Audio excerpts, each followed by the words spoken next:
आप लोग मेरे चैनल को सब्सक्राइब करें और बेल आइकन को जरूर दबाएं। संतोष निर्मलिया ऑफिशियल को भाई लोग आप लोग को बता दें एक और बवाल अप टू डेट आ रहे हैं। खेसारी लाल यादव का सॉन्ग कल आ रहे हैं।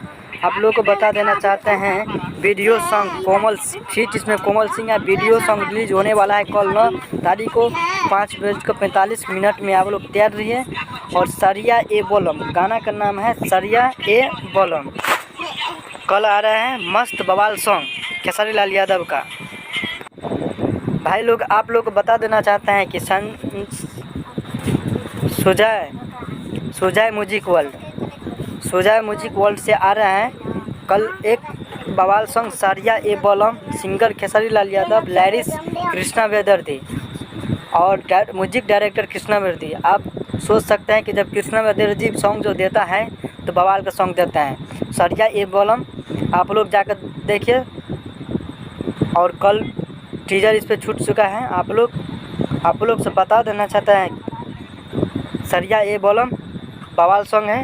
अगर आप लोग मेरे चैनल को सब्सक्राइब करें और बेल आइकन को जरूर दबाएं। संतोष निर्मलिया ऑफिशियल को